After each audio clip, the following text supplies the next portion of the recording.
We got to air it out. Let's air it out. So we got to air it out. Let's air it out. So how do you say that? Air it out. Air it out. Air it out.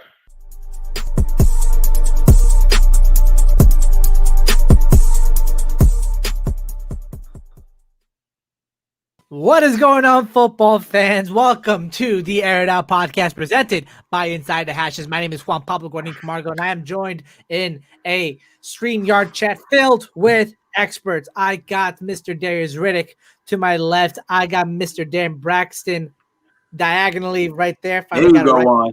And I got Mr. Avery Collins below me. What's up, you guys? Yo. What's good? Before we get rolling, where did that opener come from, guys? That was a great opener. I like it. I like Great, y'all. Air it out. I like the surprise, Jerome. Jerome, if you could tell us like where that big come from, we'd love to know. Shout out to the producer, man. Yeah, man. Shout out to some creative producing roles right there. Really well done. Surprise, man. I like that. Yeah, man. Really put a pep in my step. But nothing beats my original intro to this show, at least in my own very unbiased opinion. Yeah, just kidding. But guys, I was rolling around through Twitter just now, and I just found out that Disneyland is canceling all annual passes like forever, and they're going to replace it with a new membership system.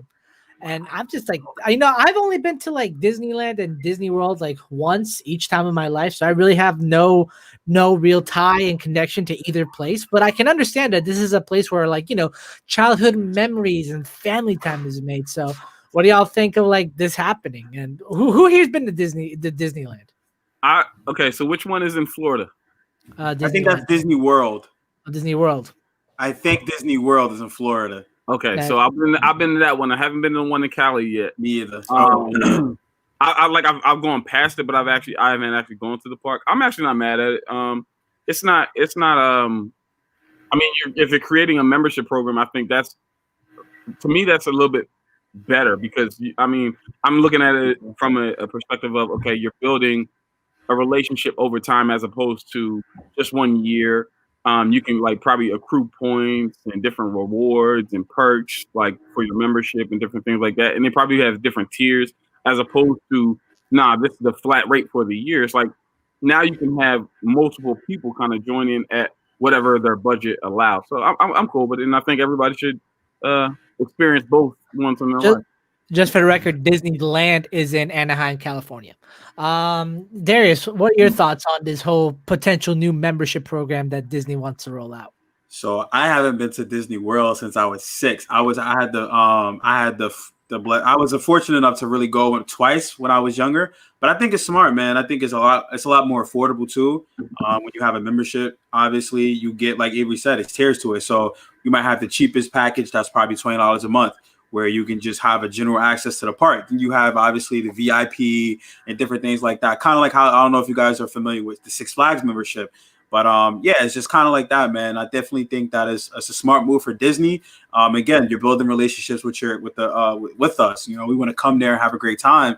And if we come there and have a great time for a very affordable price, especially during a pandemic, it's cool. So I definitely think it's a smart move. Disney is always one step ahead of I feel like everyone else. I was just about to say I think it's a great response to the pandemic. So now it's like a fail safe.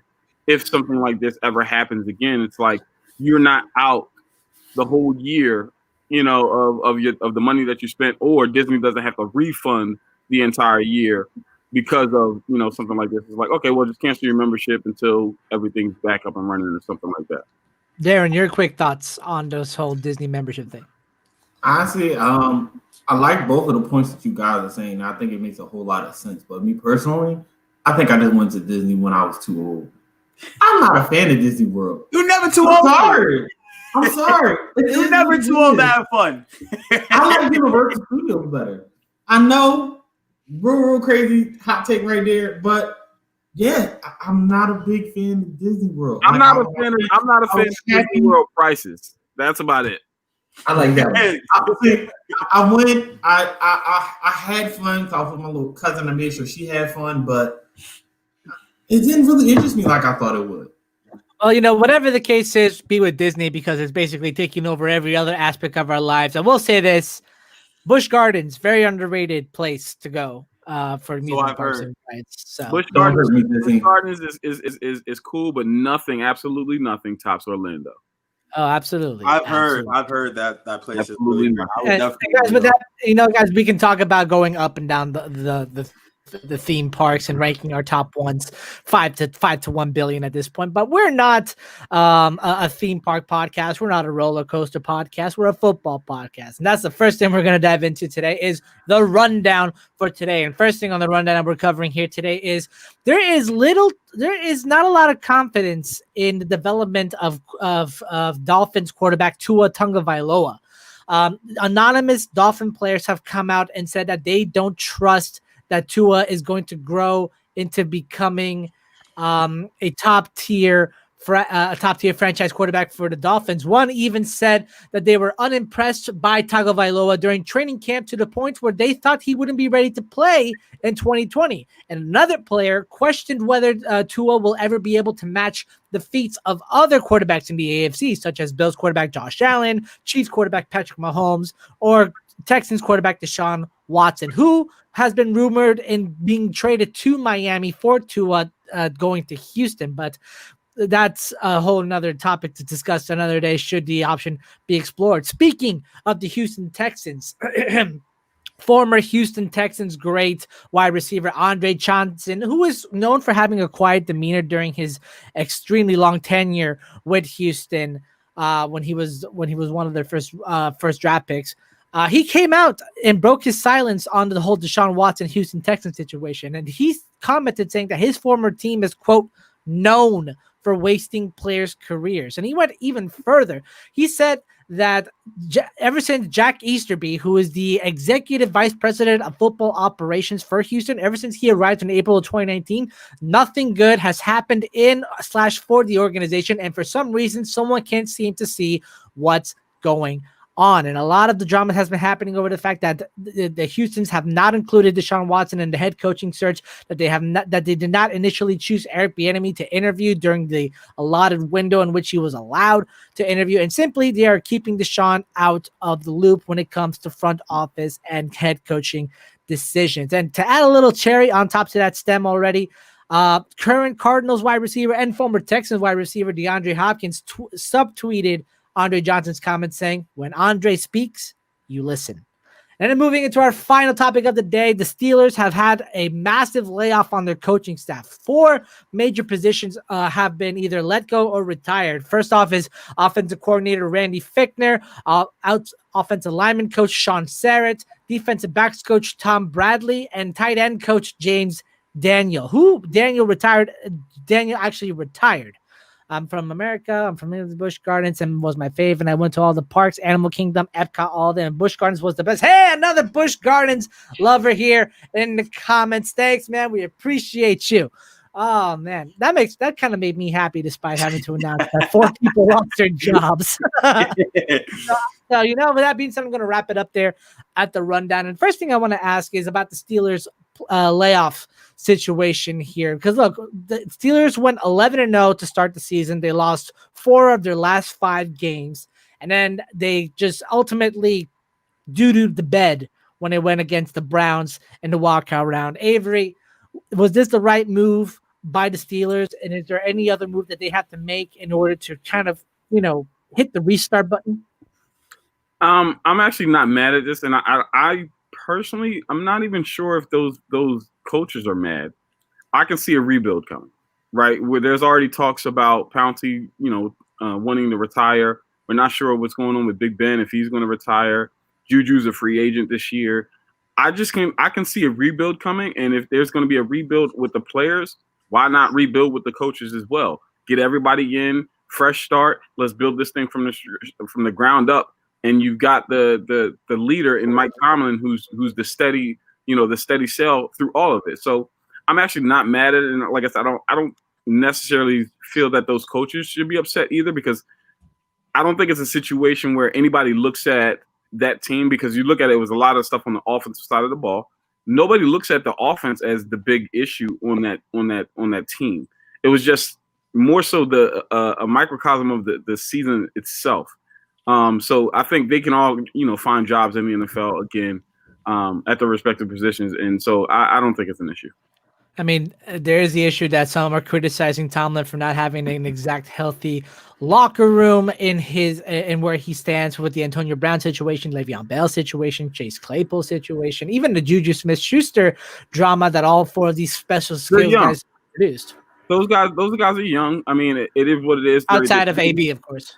Right. I'm talking about the new guys. I mean, I'm AB and Le'Veon Bell. That's in the past, right? Mike Tomlin has shown I'm going to move past that. After he lost Le'Veon Bell and AB, he still almost got that team to the playoffs the next year. Then the following year they go 11-0 before they lose their first game. So for me, Tomlin is obviously not the issue. Like I said, these guys are younger guys. They live in a social media era. So of course they're going to be on TikTok and on Instagram, and players are a little more vocal now, right? So it's what it is. It's a part of the temperature of the league right now. I think Tomlin to be able to maneuver through all of that and still have his team constantly competitive, constantly in a position where it's just like it looked like Lamar was going to take the division over, and it's like, wait, hold on, don't forget about the Steelers. Mm-hmm. You know, the Browns looked like they were. Wait, don't forget about the Steelers. And so, you know, I think Mike Tomlin has he's got his finger on the pulse of what his team needs right now. So, locker room drama or not, they did win the AFC North and were still able to make it to the playoffs. Unlike the Miami Dolphins, Darius, Tua, there's so much. I'm sorry, I think we're getting some feedback issues. Yeah.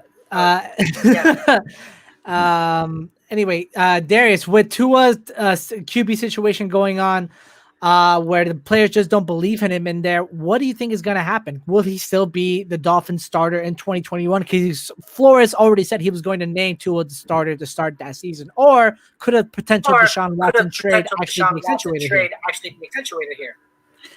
I think, obviously, for Miami fans, they will love Deshaun Watson. Obviously, this is a guy who has playoff experience, right? He led the league this past season with 4,000 yards, right? Like, you would want somebody like that. But if you're looking at a business aspect, Tua is obviously he's going to come at a cheaper price because he's on his rookie deal, and then you still have that fifth player option. But I think it's just a situation where you got to understand, too, Tua didn't have a full preseason to work with, right? He kind of had to get plugged in when Fitzpatrick was kind of struggling against the Jets, and we saw some flashes and we saw some things. But you also when you name quarterbacks like Patrick Mahomes and Josh Allen, those guys have weapons, right? Josh Allen has Stephon Diggs, a number one wide receiver. We know what Patrick Mahomes has with Travis Kelce. So I think Tua is in a situation where if you kind of get, and I'm not saying Devontae Parker is not a number one, but if you can get him some help, right? You get him a healthy running back, right? You get him some help on the offensive line, and then you give him the preseason to work with and the training camp to work with, then we'll see what he does. I don't think that he played awful. I think it was just a situation where he kind of had to get plugged in because Fitzpatrick struggled. And then, he kind of battled a little bit of injury. So I definitely think going forward, Tua is going to be the starting quarterback. But I mean, like I said, if you're a Miami fan, you would love Deshaun Watson just because of who Deshaun Watson is. And whether or not the Houston Texans lock that trade is completely up to what the front office decides to do in Houston, which Mr. Darren Braxton, which brings me to my point, which Andre Johnson, is he right about the Texans organization, that this is kind of like what the Detroit Lions were and still sort of are when it came to talent, that they waste players' talent? The guy speaks for himself. He doesn't even have to include any other player in this conversation. He was one of the best wide receivers of his era for years, and they did nothing. They kept him with Matt Schaub, who I won't say is a terrible quarterback. But we all know Matt Schaub is not a Peyton Manning. He's not even a Deshaun Watson. Don't do that to Matt Schaub. Matt Schaub was not the problem on that team. Matt Schaub balled out. Matt Schaub balled out. But listen, Matt Schaub had one or two good years, and the rest, he was more of a game manager. If Johnson had a better guy, I feel like it could have been better. But that also alludes to my next point. They do not support their team. They do not keep the talent together. They break that talent up constantly. Deshaun Watson showed you how effective he was with DeAndre Hopkins. What happened? He's now in Arizona. I honestly believe that they were willing to trade Will Fuller this past season, who was his main target. Why would you continue to break up a team like this? I'm not sure if it is just the front office, whether it be the GM, whether it be the player personnel, or even the owners. But you got to understand, there's something wrong in Houston. There's multiple players that are saying this, and this is not the first time people have thought about this. It's just the first time Andre Johnson has spoken about it. Houston you gotta listen. Houston was the first team to let go of their head coach earlier this season. Around week 5, they fired Bill O'Brien, who just is recently been hired by the Alabama Crimson Tide as their offensive coordinator. So good luck, Nick Saban, on that one. But Houston was the first to fire the coach, but the Philadelphia Eagles were the last team to fire their head coach, which brings us to our first topic of the day, which is the Doug Peterson era is over in Philadelphia. That's right, ladies and gentlemen. Doug Peterson is gone. He went 42-37 as the Eagles head coach from 2016 to 2020. He brought them to the promised land and brought the Lombardi Trophy to Philadelphia in 2017 on the back of both Carson Wentz in the regular season and Nick Foles in the postseason. And then here were how the offense ranked when he was with the Eagles during those 5 years. In 2016, 16th ranked offense. In 2017, 3rd ranked offense. In 2018, 8th ranked offense. In 2019, 12th ranked offense. And in 2020, 26th ranked offense, near the bottom of the barrel. Now, there's so many questions, so many analysis that we can take on this story, so much we can take. And the first thing I'm going to ask is over to Avery here at the bottom. Was it the right move to only fire Doug Peterson, or should more have been done? More should have been done. Blank period. Howie Roseman should have been fired as well. I don't understand why. So for me, like I get why Doug was fired. I'm kind of torn with it because he did just bring the team a Super Bowl 3 years ago. So it's you're not too far removed from that. And you know this season was just it was a microcosm of so many bad things that not only just didn't go well for the Eagles, but for every team. So I knew there was going to be a carousel of coaching going on just off the strength of who is going to be a coach that's going to be able to galvanize their team in the locker room and make their team help their team get to the playoffs. I feel like that's what shows you an upper echelon type of coach in this type of climate. But with that being said, yes, I think more should have been done. I think it was definitely a situation where, like I said, Howie should have been fired. I think if it's a situation where Doug Peterson didn't want Carson Wentz to be benched, or whatever, then I think it's a situation where then Doug, you deserve to be fired because Carson needed to be benched. I'm sorry, he needed. I understand that might be your guy or whatever the situation. You might have a very good relationship outside of football, but he was not playing well. You got a guy who you drafted in the second round, so you gotta wonder. You're not just wasting a second round pick on a guy that you're unsure that you're going to just, he's going to sit for 4 years. Like, to me, you got to see what you got in him. You saw what you got in him. He played well, and then you didn't want to bench, the guy who was starting above him. Yeah, you had to go. But I think Howie definitely needed to go as well. I think Carson needs to be relieved of his pressure in Philly. Trade him, get some value for him, but it definitely needs to have more action. And if I don't see more action by April, I'm gonna go back to Eagles, what the heck is going on? And Doug Peterson taking this year in 2021 to kind of reflect. He might step back from football for a little bit. So I guess I kind of want to ask that over to Darren. With Peterson walking away, he said that the reason he didn't want to be there anymore is because he, quote, didn't like to be told what to do, which if you're a head coach of an organization, you have to follow kind of what you may be the head honcho of the squad, but in the front office, it's not really 100% up to you. So what do you think Doug Peterson is going to have to reflect on if he should take a year off? Don't be like Bill O'Brien. Do not try to be the head coach, the GM, and everything else. There was already enough issues going on just as a head coach for you with all the injuries. It was just too much for you guys. So, trying to add on more responsibility and saying that you don't want to be told what to do, that just doesn't make sense. If you're losing and the bosses are telling you that you need to find a way to win and figure it out, you don't tell them no. You say, okay, I will try. At least try. But you cannot just tell them, no, I do not want to listen. Everyone has a boss, and you always have to abide by the boss. Otherwise, I wonder where that line comes from. Oh, he didn't like being told what to do. Are we talking about from the off the field standpoint or on the field standpoint? Because if it's on the field as a head coach, I wouldn't be like to be told what to do either. But if it's off the field, that's different. But on the field, you hired me to coach this team. Stay out of it. Well, that kind of brings me to my last point, which I want to bring over to Darius, man.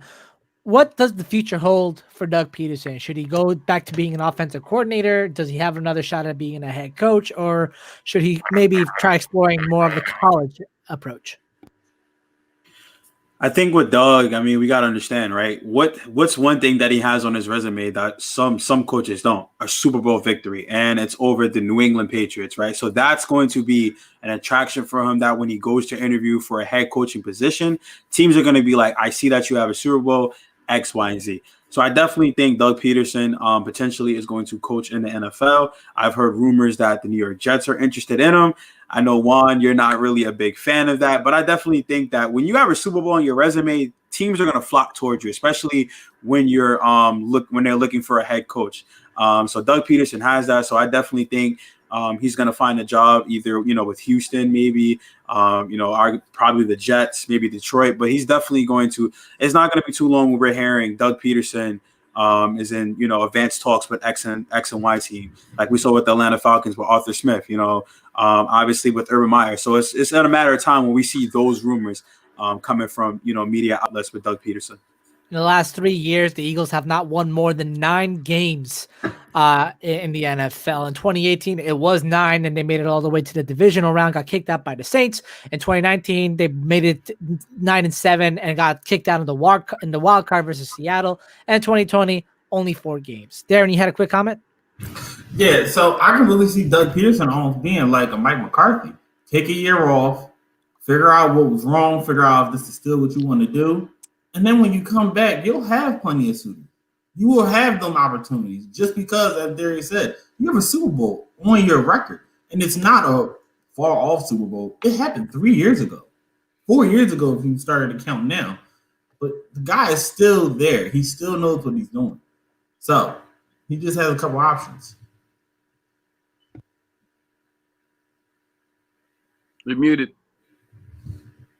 Excuse me. He did make it to the playoffs 3 out of the 5 years that he was leading that organization. So his team isn't a scrub, but he did play in the NFC East, and that hasn't exactly been a model division in the NFL for what feels like a while. And with that being said, it kind of takes us over to the recap of the actual playoffs here in the 2020 season. Wild card weekend, ladies and gentlemen. Man, it's exactly what the name implies. It was a wild weekend, man. Like, you had blowouts in one game, you had comeback attempts at another, and we had a slime for one of them for the Saints-Bears game on Nickelodeon. I know, as much as I'd want to talk about all 6, we can only talk about, I think, one each. So, and I already know what Darren's going to pick. So we'll save the best for last on that one. But Avery, I'm going to give you first pick of the litter. You have 5 games to choose from here. Which one do you want to recap?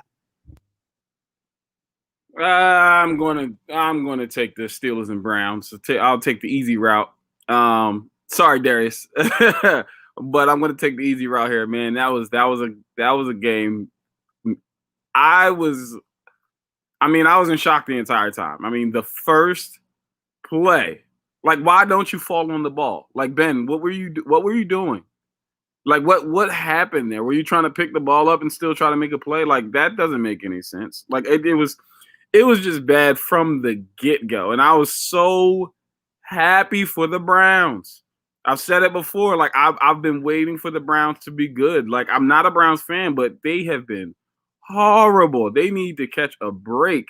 My. I was just like, you know what? I'm happy for the Browns. I'm excited that they got a playoff win. I'm excited that they got to the playoffs in general. I mean that right there was just, to me, I was like, yo, they finally did it. They broke the barrier. And then to win a playoff game against your division rival who just won the division. Like, to me, I'm like, yeah, nah, you guys deserve to brag. You guys deserve to troll Juju. You guys deserve to do all of those things. You guys deserve to walk with some swagger with your head held high and gloat a little bit, because it's been a long time since you've been able to do that. And then you did it during the 2020 pandemic season. Listen, I was extremely shocked. I loved it. I expected it, because I expected the Browns to do exactly what they did, run the football all over the Steelers, who could not stop the run all year. It was phenomenal for me, man. I enjoyed every single moment of that game. Browns will have to face again. Will have to face the top in the division right now, which is the Kansas City Chiefs, and they're built, but they are not without weaknesses. All right, and one thing that Kansas City cannot do is score in the red zone. They're big hitters and can score deep downfield, but once they get within the 20-yard line, they stutter. At least that's what Brett Coleman had taught me in his videos. And, I'm throwing it over now to Darius. And, Darius, I'd love to give you your pick, but I'm actually going to assign one to you. I want you to recap Bears Saints, the Nickelodeon game, if you caught the broadcast. Exactly, Chris Thomas. We want more NFL games on Nickelodeon, man. We saw SpongeBob's face staring into my soul from the goalpost. So now I want to know, Darius, what did you think of the Nickelodeon broadcasting itself? Never mind the game. The game was a wash, but Nickelodeon in and of itself, what'd you think? Oh, man, it was pretty dope, man, to see the slime. Just the commentary when the slime came was pretty dope. Obviously, the SpongeBob when they missed the field goal. I would definitely, like Chris said, I would love to see Nickelodeon in the future host more playoff games, even regular season games. I would love to see that, man. It was pretty dope, but I mean, the game itself, the Bears, the Saints just demolished them defensively, demolished them offensively, demolished them.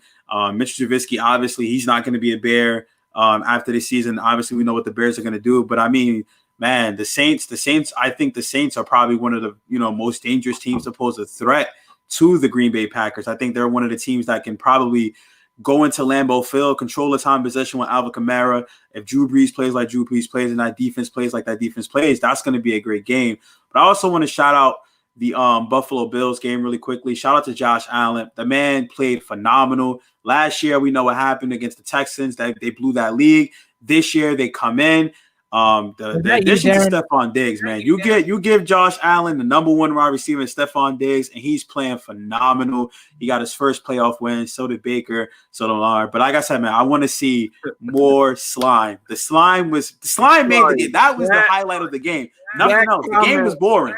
That comment was pure gold. I'm sorry, but that yes, right? Making kids watch Bears game is child abuse. And also one thing, shout out to the play-by-play broadcaster Noah Eagle, Syracuse alum, graduated 2019, and is the son of major Syracuse legend broadcaster Ian Eagle. So now that's what's up. I like the alumni. I love their one, but just a quick point to Darius is, when he said that when no way's going to happen to Mitchell Trubisky.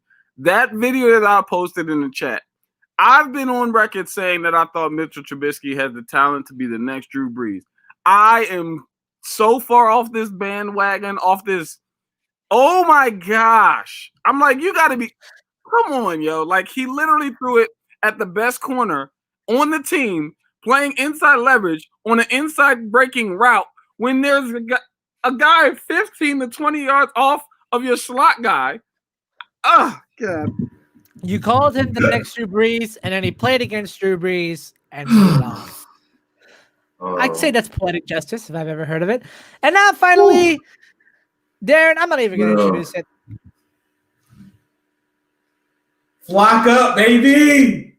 Flock up. I'm saying it now. Y'all can see the emotion. Y'all can see how I feel. And understand, this needed to happen.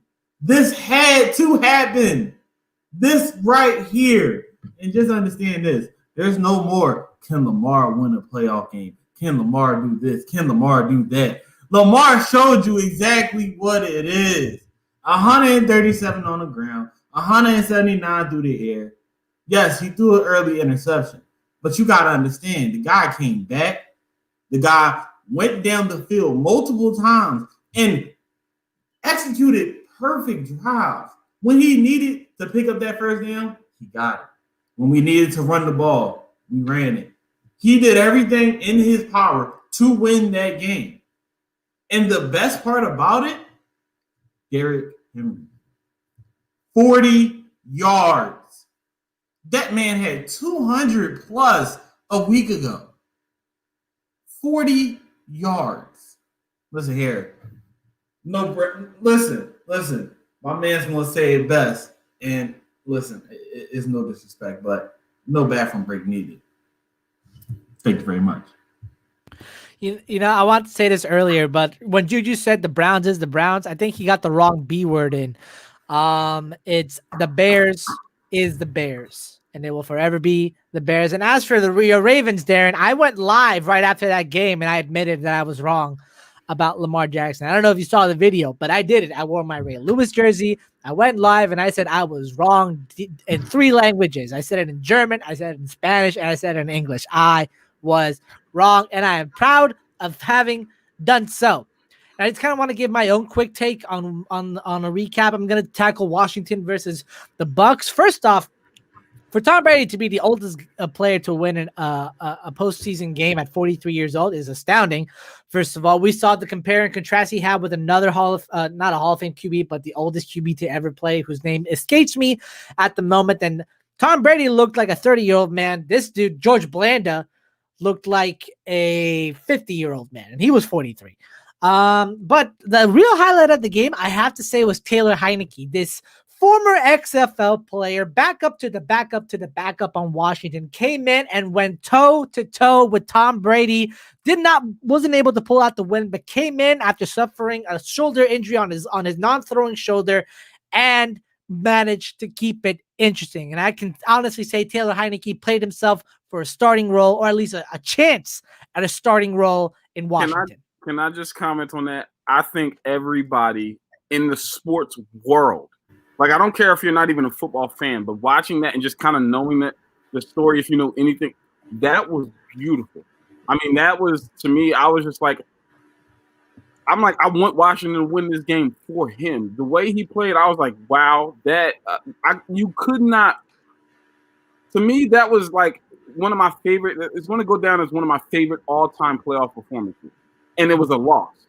That was just phenomenal. I was like, I mean, the way he was throwing the football, I'm like, Juan, he looked like he was a veteran out there who had won 2-3 Super Bowls already, who already knew what he was doing in the playoffs.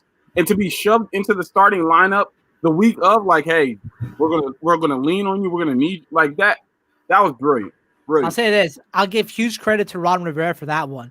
To pull someone like Taylor Heineke out in there and put him out there in place of Alex Smith, who wasn't feeling comfortable with the strained calf. Great coaching and great game planning by the head coach. So all congrats to Ron Rivera on that move. But unfortunately, Washington did not make the playoffs. They lost 31-23 at their home field. But that's not what we're worried about. We're worried about divisional round weekend, the teams that actually did make it. We have 4 games to preview this weekend. We have the Chiefs versus the Browns. We got the Bills versus the Ravens. We got the Packers versus the Rams. And we got the Saints versus the Buccaneers, guys. And since there's 4 of us, I might as well say we each tackle one each. And you know what? I'm going to give Chiefs Browns to Darius. I'm going to give Packers Rams to Avery. I'll take Saints Buccaneers. And we all know who gets Bills Ravens. So we'll go Darius, Avery, Darren, then me. Let's roll it. So the Browns and Chiefs game, man. I think this is going to be a really great game. I think obviously the Browns get their head coach back. I think obviously the Chiefs are coming off that first round bye. There's going to be a little bit of rust from the Chiefs. I think it's going to be one of those games where the Chiefs are going to struggle early on. Like every playoff game, the Chiefs kind of fall behind early, and then halftime they just come out with that secret stuff that that Bugs Bunny gave the characters in the movie. I always go with that joke, especially with Andy Reid. But I don't know, man. I think for some weird feeling, I don't know, man. I think the Browns may pull this one off. I think it's going to be a back and forth game, but I think Baker Mayfield.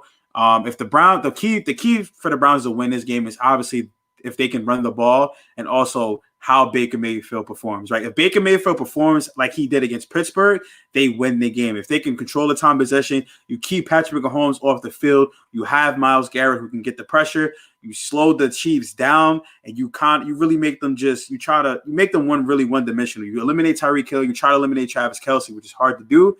The Browns could possibly win this game, and they get Denzel Ward back, a guy who I really think is going to make a difference on that defensive side of the ball. So my hot take is from this game is not only am I going to go personally think the Browns are going to win, but I think Baker Mayfield outplays Patrick Mahomes, and they go in the Arrowhead and up. This is the biggest upset. Everyone has the Chiefs winning. I'm going with the Browns. I think it's going to be high scoring. I'm going to go 41-38 Cleveland Browns. That's it. My goodness. That's the hot take. I love it. Nick I've Chubb, always been a fan of the underdog takes, and I love it. Oh. Let's go Browns. There might be people in here that might disagree. I know our producer does, apparently, because he's scrunching it, but I want to roll with that.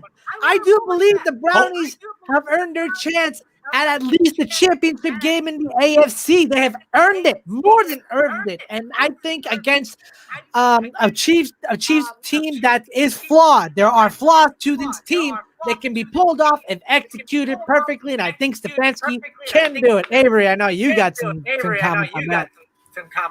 Man, oh man, that's tough. That's tough. I'm not sure why I have the echo now, but yeah, I'm not. Listen, I don't know if I'm picking the Browns to win the game, but like I said, I think that they are built to, right? Like I think they have a very, very, very solid running game. Their defense is playing very well. And to Darius's point, I think it just hinges on Baker Mayfield not making too many mistakes or anything like that. So if they do pull the upset, I will say this: I won't be surprised because I have a 50-50 either way. So I won't be surprised. Now, if it was a team like, let's say, I don't know, Miami or something, then I'd be like, okay, that's surprising to me. That would be a shock to me. But the Browns winning against the Chiefs wouldn't be a shock to me. And the reason why is because you look at what the Chargers did earlier in the year when they took them to overtime. It was kind of the same formula. We're going to run the ball. We're going to make sure our quarterback doesn't make any mistakes, and we're going to play solid defense. And that's all you need, man. That's all you need. Darren, I'm going to hold off your take just for the Ravens one because I know you're just chock full of it for now. And I'm just going to let Avery roll with Packers-Rams right now. We go from a battle of Texas Tech QBs to a battle of Cal QBs. So roll with it. Well, ladies and gentlemen, this is obviously the game I'm looking forward to the most. Without question. I'm sorry, but we got breaking news. It is finally official. Urban Meyer is now the Jacksonville Jaguars head coach. The deal has been signed. The ink is dry on the paper. Urban Meyer, welcome to Duval.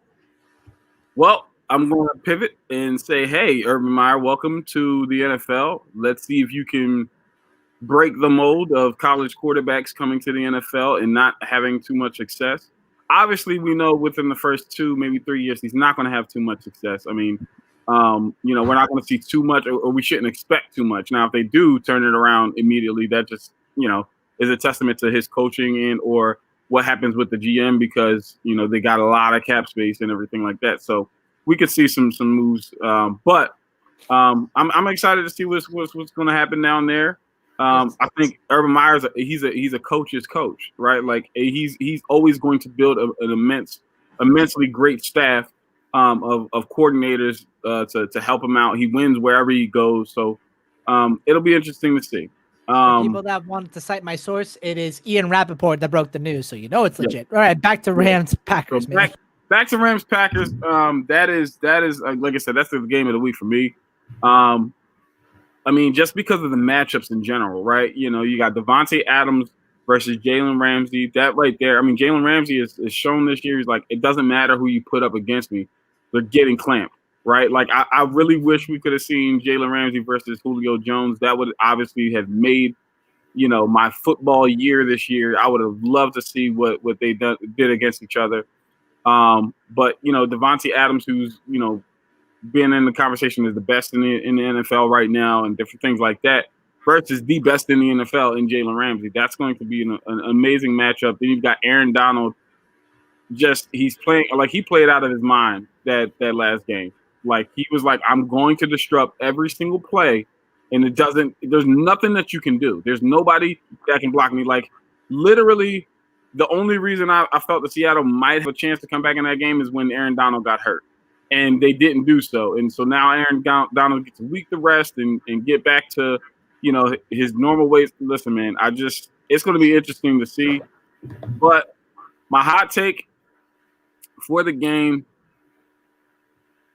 as much as I love Jalen Ramsey, he's going to get smoked. Devontae Adams is going to walk all over that man. He's going for over 102 touchdowns on Jalen Ramsey. Yeah, I said it.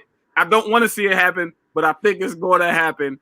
Devontae Adams is about to prove that he's top tier. He's about to get busy. He'll fake an illness. I will say this: if Devontae Adams has a chance to prove that he's the best wide receiver in the game, right? We had this argument. He didn't really go up against a top corner. If he performs like you said, if he goes over 100 yards and you see all those plays he beats Jalen Ramsey, the conversation has to be kind of now he has that leverage. It's like, okay, I played against the top corner. That's one thing that I felt like he was missing. He didn't go up against the top corner. Now he has his chance to really prove himself that, hey, I am the best wide receiver in the game right now against Jalen Ramsey. Not to mention that Ramsey has already shut down two top tier wide receivers in his division twice. He did it against DK Metcalf and he did it against DeAndre Hopkins. So against if Devontae Adams can somehow pull off over 102 TDs, then in my book, he is the best receiver in the NFL. And let's not forget, he locked up Stephon Diggs for less than 100 yards. Like he locked up every top tier receiver that he faced up against this year. He locked them. He put the clamps on them. And like I said, I don't want it to happen because, to be real, I play both sides of the ball, but I'm a DB at heart. Like, point blank period, I'm a DB at heart, so I always root for the DBs. But I feel like Devontae Adams is going to walk all over Jalen Ramsey this game. And you know what? With that being said, I'm not even going to take up any more time. Darren, let it roll with your Ravens and Bills analysis. All right, so before we get to my analysis, I just want to throw my one hot take out there because my hot takes are not even for my games. Green Bay and Kansas City both lose. That's my main hot take. That's first off. I can see both of them losing. Both number one. Both number ones lose this week, and they both lose by at least 10 points. That's first off. Now, Bills, Ravens. Yes, Bills, Ravens. We already know. It's Lamar, 10. 10? 10. Okay. So, Bills, Lamar Jackson, Josh Allen, 2018 quarterbacks going at it in their third year, and these guys are now dominant. And I mean dominant. Lamar Jackson's already been an MVP. Josh Allen is dominating right now. So, these two guys going against each other, and they already played last year. It was a 24-17 win for the Ravens. But new year, new squads, playoffs on the line. We all know where this is going. I got the Ravens still winning. But my hot take for this game, Josh Allen, 450 total yards, 4 touchdowns. They still lose. That Bills defense is too suspect for the Ravens to not go ahead and score 35 points on them. I'm just calling it now, people. It should be said. It should be said that the Bills rushing had allowed the Colts to go 163 yards on the ground against them in the wild card round. Ravens coming in, averaging almost 192 yards on the ground. They're the number one rushing offense. So that's a good thing. Week 12. Since week 12. 235. Here's my biggest problem with that pick. True that, Chris. True that. There's no receiver on the Ravens, yo. Like it's like if the running game is not working, it's a dub, yo. Like it's not going to be good, man. I think it's me personally. Like I think I can see that. To me personally, I think the Bills are going to blow the Ravens out. I don't think it's going to be close, man. And the reason it's not because I don't believe in the Ravens. I don't believe in the receiving core. They're not good. They don't have a number one on the team right now. You have an old-fashioned Des Bryant trying to reclaim what he once was, which is mediocre, a little bit mediocre right now. You have Hollywood Brown, who's a speedster, not that great of a route runner per se. All he has is speed. Hey, yo, I'm going to say it now, and I don't care. Hollywood Brown's a bum. Yeah, I said it. He's a bum. So let's just clarify this now. Hollywood Brown went over 100 yards for off of 7 catches last week when it was needed. And Des Bryant will get a touchdown next week. But who did he do it against? He did it against Malcolm Butler, and he did it against Kenny Vaccaro, and he did it against Kevin Byard. Not exactly scrub names, but not exactly what they used to be, especially because the Titans secondary is trash. It is complete trash. Who are you going against? The Bills secondary. You have Tre'Davious White. You have Jordan Pryor. You have Micah Hyde. Those are actually still good names in that secondary. The front seven is suspect to say the least, but you still have a pretty elite group of defensive backs up in Buffalo. So I do see the Ravens pulling off the win, but it will be on the ground game. And it will be reliant on Lamar trying to escape the Bills, and he'll easily be able to do so. With that being said, I'm gonna roll over into the Saints versus the Bucks now. And guys, this is old man football. I didn't say Titans had Trey White. I said they had Kenny Vaccaro. I said they had Kevin Byard and Malcolm Butler. I said the Buffalo Bills have Trey White. But anyway, I'm going the Saints and the Bucks. It's a battle of 40-year-olds, guys. We're watching grandpa versus grandpa on the field, essentially. Tom Brady even tweeted the image. You know, that whole History Channel looking graphic of both Brady with that huge beard and Drew Brees with a bald spot, which I thought was pretty disrespectful against Drew Brees, but neither here nor there. To me, it's going to be a battle of the defenses, especially. Look, neither defense for the Bucks or the Saints are scrubs. Okay, they rank top 10 in every category that matters. They have Pro Bowlers on both on every level. Not to mention, these defenses know how to rattle the other. And I have 2 hot takes for this one. The first one is that Breeze and Brady are going to combine for 4 interceptions, 2 each. And my second is going to be a close game. I think that's going to be a 35-31 win for Tampa. I think Tampa's coming away with the win here against the Buccaneers, and I think it can happen mainly because we saw in the Bears game, you can stifle the Saints offense. You can clog up the holes when you need to if you have a good enough pass rush. And with Jason Pierre-Paul and I forget and Shaq Barrett manning the front 7, I think the Bucks have a chance to pull off the upset and avoid a triple sweep. Listen, I wouldn't be mad at it, but here's my hot take, and I'm just going to bow out. I probably won't say anything for the rest of the podcast. Saints win the Super Bowl. You heard it. Wow. So I think it's going to be a low-scoring game. I see Saints winning 20-17. I'm not even going to give you a score, but I had the Saints winning, and I had the Saints team actually rushing for 250, 100 for both runners, Kamara and Murray, and 50 for Hill. They are dominant in the trenches against the Bucks, and it's happened all year.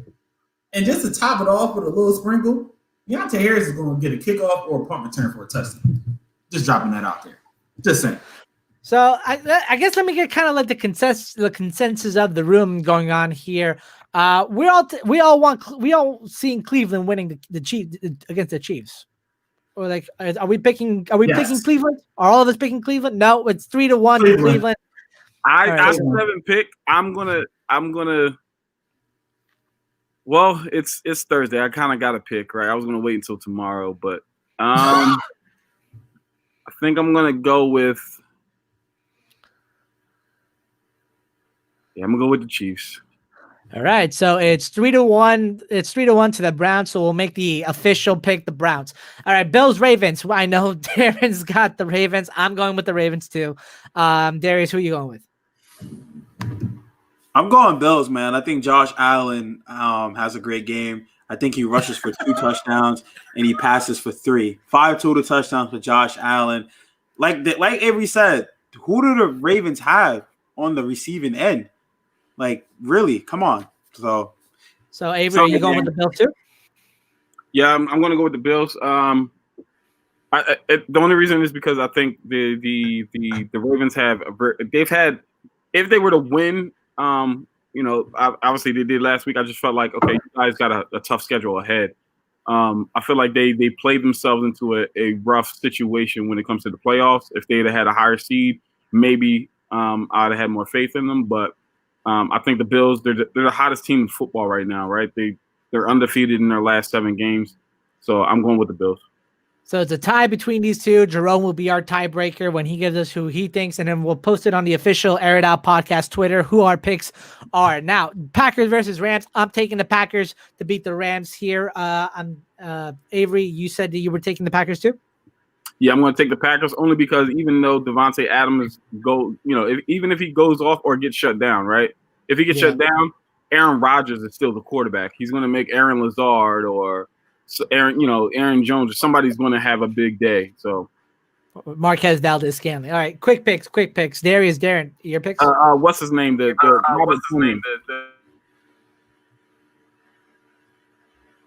So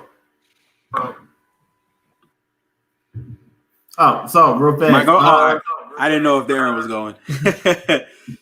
I'll go. Aaron Donald pretty banged up, obviously with the rib injury. We still know Jared Goff with a thumb. I'm going Packers, 28-17. I got Rams, 24-17. Cam Akers has another good day rushing the football. Ramsey has 2 picks, and Aaron Donald gets 2 sacks. Point blank period. So 3-1. So 3-1 to the Packers. So we're taking the Packers on that one. Sorry, Darren. And then finally, Saints versus Buccaneers. I'm going with the Bucs, but everyone else seems to be going with the Saints here, apparently. So I guess that makes it the Saints on that pick. And also a word from Jerome. He's going with the Bills to win here. So it's going to be the Air It Out podcast pick is the Bills to win that game. So it's going to be the Browns, the Bills, the Packers, and the Saints are the official picks of the Air It Out podcast for divisional round weekend. Guys, before we finish up here, do any of y'all have anything you want to add quickly from what we discussed today? Yes. I'm going back to the rundown. I do not like how, first of all, this whole situation where it's anonymous players. Be bold. If you're going to say something bold, be bold to tell us who you are. If you're not believing in your rookie quarterback. Come on, man. Like, what are we talking about here? It's like you said, it's COVID. He didn't have a preseason, yada, yada, yada, and you're just off the ship. To me, that sounds like you're not bought in. That's annoying to me. That's corny to me. I don't like it, and I hate comparing it to other players. Like, Patrick Mahomes is an anomaly. Like, stop comparing people to him. There's not going to be another Patrick Mahomes. Josh Allen is playing out of his mind right now, right? Like, and he's been in the league. This is his 3rd year. Okay, like what are we talking about right now? And then in Cam Newton, I mean, it's Cam Newton. Watson. Well, I'm talking about just in the division. I'm just talking about within the division. If you're even okay, Deshaun Watson, they've been in the league longer.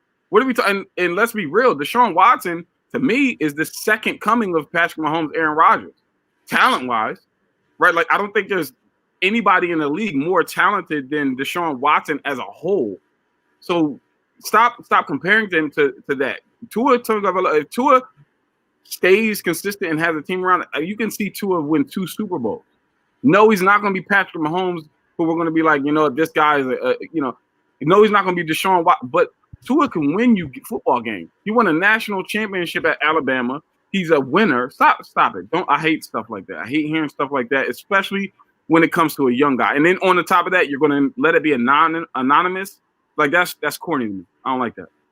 With that being said, ladies and gentlemen, we are wrapping it up here at the Air It Out podcast. Everyone, thank you for tuning in. Everyone who commented and helped us with our breaking news of the Urban Meyer hire, thank you so much for writing in and talking to us. We really appreciate it, guys. Which reminds me, because you can talk to us through the YouTube channel and Twitter and stuff, but we want to hear from you from our Discord, guys. We want to interact with you just as much as you interact with us, whether it is you want to talk about high school football, college football, international football. This, again, like I mentioned a couple of weeks ago, this whole fans-owned league that Johnny Manziel's a part of that I still don't understand. Even NFL too. We want to talk about that with you just as much as you want to talk about it with us. And guys, for podcasts like these, whether it's audio or visual, you can find it on Spotify, on Apple Podcasts, on Anchor, on YouTube, anywhere that you listen or watch podcasts. Inside the Hashes is there. You can also join us on our social media. On Twitter, we are Inside Hashes.